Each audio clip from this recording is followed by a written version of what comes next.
بسم اللہ الرحمن الرحیم۔ السلام علیکم۔ آج میں آپ کے سامنے لے کے آئی ہوں اردو زبان کا دکھڑا، یعنی اردو زبان کا قتل کب اور کیسے ہوا، کب سے ہم نے اسے اپنے سے چھٹکارا حاصل کیا اور کب سے ہم نے اسے اپنے سے دور کر دیا۔ اردو زبان ہماری پیدائش سے کچھ ہی پہلے کی بات ہے، جب مدرسے کو اسکول بنا دیا گیا تھا، لیکن ابھی تک انگریزی زبان کی اصطلاحات دوران تعلیم استعمال نہیں ہوتی تھیں۔ صرف انگریزی کے چند الفاظ ہی مستعمل تھے، مثلاً ہیڈ ماسٹر، فیس، فیل، پاس وغیرہ۔ گنتی ابھی تک کاؤنٹنگ میں تبدیل نہیں ہوئی تھی اور پہاڑے ابھی ٹیبل نہیں کہلاتے تھے۔ 60 کی دہائی میں چھوٹے بچوں کے نام نہاد پڑھے لکھے گھروں میں خدا حافظ کی جگہ ٹاٹا سکھایا جاتا اور مہمانوں کے سامنے بڑے فخر سے معصوم بچوں سے ٹاٹا کہلوایا جاتا۔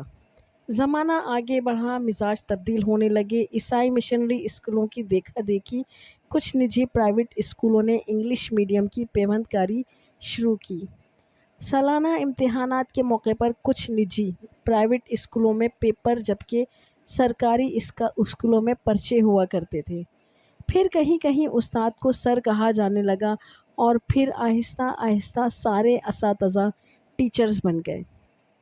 پھر عام بول چال میں غیر محسوس طریقے سے اردو کا جو زوال شروع ہوا، وہ اب تو نہایت تیزی سے جاری ہے۔ اب تو یاد بھی نہیں کہ کب جماعت کلاس میں تبدیل ہو گئی اور جو ہم جماعت تھے وہ کب کلاس سے فیلوز بن گئے۔ ہمیں بخوبی یاد ہے کہ 50 اور 60 کی دہائی میں اول، دوم، سوم، چہارم، پنجم، ششم، ہفتم، ہشتم، نہم اور دہم جماعتیں ہوا کرتی تھیں اور کمروں کے باہر لگی تختیوں پر اسی طرح لکھا ہوتا تھا۔ پھر ان کمروں نے کلاس روم کا لباس اوڑھ لیا اور فرسٹ سے 10th کلاس کی نیم پلیٹس لگ گئیں۔ تفریح کی جگہ ریسس اور بریک کے الفاظ استعمال ہونے لگے۔ گرمیوں کی چھٹیوں اور سردیوں کی چھٹیوں کی جگہ سمر ویکیشن اور ونٹر ویکیشن آ گئیں۔ چھٹیوں کا کام نہ رہا بلکہ ہالیڈے پریکٹس ورک ہو گیا۔ پہلے پرچے شروع ہونے کی تاریخ آتی تھی، اب پیپرز کی ڈیٹ شیٹ آنے لگی۔ امتحانات کی جگہ ایگزامز ہونے لگے۔ ششماہی اور سالانہ امتحان کی جگہ مڈ ٹرم اور فائنل ایگزامز کی اصطلاحات آ گئیں۔ اب طلبہ امتحان دینے کے لیے امتحانی مرکز نہیں جاتے بلکہ اسٹوڈنٹس ایگزامز کے لیے ایگزامینیشن سینٹر جاتے ہیں۔ قلم، دوات، سیاہی، تختی اور سلیٹ جیسی اشیاء گویا میوزیم میں رکھ دی گئیں۔ ان کی جگہ لیڈ پینسل، جیل پین اور بال پین آ گئے۔ کاپیوں پر نوٹ بکس کا لیبل ہو گیا۔ نصاب کو کورس کہا جانے لگا اور اس کورس کی ساری کتابیں بستے کے بجائے بیگ میں رکھ دی گئیں۔ ریاضی کو میتھس کہا جانے لگا۔ اسلامیات اسلامک اسٹڈی بن گئی۔ انگریزی کی کتاب انگلش بک بن گئی۔ اس طرح طبیعیات فزکس میں اور معاشیات اکنامکس میں، سماجی علوم سوشل سائنس میں تبدیل ہو گئے۔ پہلے طلبہ پڑھائی کرتے تھے، اب اسٹوڈنٹ اسٹڈی کرنے لگے۔ پہاڑے یاد کرنے والوں کی اولادیں ٹیبل یاد کرنے لگیں۔ اساتذہ کے لیے میز اور کرسیاں لگانے والے ٹیچرز کے لیے ٹیبل اور چیئرز لگانے لگے۔ داخلوں کی بجائے ایڈمیشنز ہونے لگے۔ اول، دوم اور سوم آنے والے طلبہ فرسٹ، سیکنڈ اور تھرڈ آنے والے اسٹوڈنٹس بن گئے۔ پہلے اچھی کارکردگی پر انعامات ملا کرتے تھے، پھر پرائز ملنے لگے۔ بچے تالیاں پیٹنے کی جگہ چیئرز کرنے لگے۔ یہ سب کچھ سرکاری اسکولوں میں ہوا ہے۔ باقی رہے پرائیویٹ اسکول تو ان کا پوچھیے ہی مت۔ ان کاروباری مراکز تعلیم کے لیے کچھ عرصہ پہلے ایک شعر کہا گیا: مکتب نہیں دکان ہے، بیوپار ہے، مقصد یہاں علم نہیں روزگار ہے۔ اور تعلیمی اداروں کا رونا ہی کیوں رویا جائے جب ہمارے گھروں میں بھی اردو کو یتیم اولاد کی طرح ایک کونے میں ڈال دیا گیا ہے۔ زنان خانہ اور مردانہ تو کب کے ختم ہو گئے، خوابگاہ کی البتہ موجودگی لازمی ہے، تو اسے ہم نے بیڈ روم کا نام دے دیا۔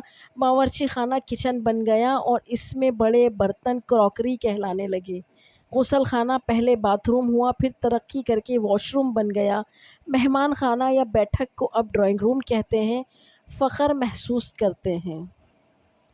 مکانوں میں پہلی منزل کو گراؤنڈ فلور کا نام دیا گیا اور دوسری منزل کو فرسٹ فلور دروازہ ڈور کہلایا جانے لگا۔ پہلے مہمانوں کی آمد پر گھنٹی بجتی تھی، اب ڈور بیل بجنے لگی۔ کمرے روم بن گئے، کپڑے الماری کی بجائے کبرڈ میں رکھے جانے لگے۔ ابو جی یا ابا جان جیسا پیارا اور ادب سے بھرپور لفظ دقیانوسی کہلانے لگا، اور ہر طرف ڈیڈی، ڈیڈ، پاپا، پپا، پاپے کی گردان لگ گئی۔ حالانکہ پہلے تو پاپے یعنی رسک صرف کھانے کے لیے ہوا کرتے تھے، اور اب بھی کھائے ہی جاتے ہیں۔ اس طرح شہد کی طرح میٹھا لفظ امی یا امی جان ممی اور موم میں تبدیل ہو گیا۔ سب سے زیادہ نقصان رشتوں کی پہچان کا ہوا۔ چچا چچی، تایا تائی، ماموں ممانی، پھپھا پھوپھی، خالو خالہ، سب کے سب ایک غیر ادبی اور بے احترام سے لفظ انکل اور آنٹی میں تبدیل ہو گئے۔ بچوں کے لیے ریڑھی والوں سے لے کر سگے رشتہ دار تک سب انکل بن گئے، یعنی محمود و ایاز ایک ہی صف میں کھڑے ہو گئے۔ ساری عورتیں آنٹیاں، چچا زاد، ماموں زاد، خالہ زاد، بہنیں اور بھائی سب کے سب کزنس میں تبدیل ہو گئے۔ نہ رشتے کی پہچان رہی اور نہ ہی جنس کی۔ نہ جانے ایک نام تبدیلی کی زد سے کیسے بچ گیا۔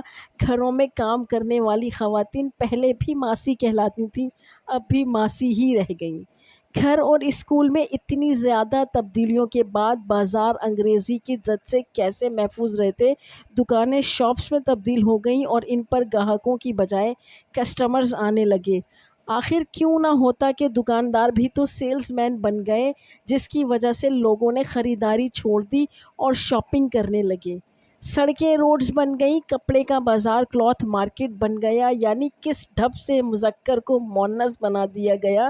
کریانے کی دکان نے جنرل اسٹور کا روپ دھار لیا، نائی نے باربر بن کر حمام بند کر دیا اور ہیئر کٹنگ سیلون کھول لیا۔ ایسے ماحول میں دفاتر بھلا کہاں بچتے۔ ہمارے پہلے دفتر ہوتا تھا جہاں مہینے کے مہینے تنخواہ ملا کرتی تھی، وہ اب آفس بن گیا اور منتھلی سیلری ملنے لگی ہے، اور جو کبھی صاحب تھے وہ باس بن گئے، بابو کلرک اور چپراسی پیون بن گیا۔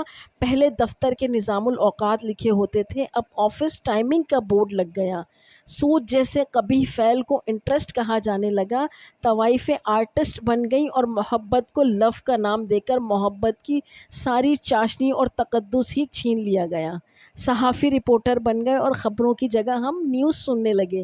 کس کس کا اور کہاں کہاں کا رونا رویا جائے۔ اردو زبان کے زوال کی صرف حکومت ہی ذمہ دار نہیں، عام آدمی تک نے اس میں حتی المقدور حصہ لیا، اور دکھ تو اس بات کا ہے کہ ہمیں اس بات کا احساس تک نہیں کہ ہم نے اپنی خوبصورت زبان اردو کا حلیہ مغرب سے مرعوب ہو کر کیسے بگاڑ لیا۔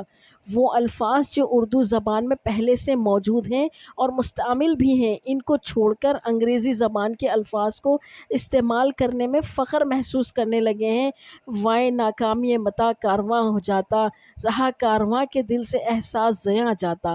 رہا ہم سے کہاں کہاں سے آ گئے اور کہاں جا رہے ہیں، دوسروں کا کیا رونا روئیں۔ انگلش کو ایک ضرورت کے تحت سیکھیں کہ یہ کام آتی ہے، لیکن اسے اپنی زندگی کا حصہ نہ بنائیں۔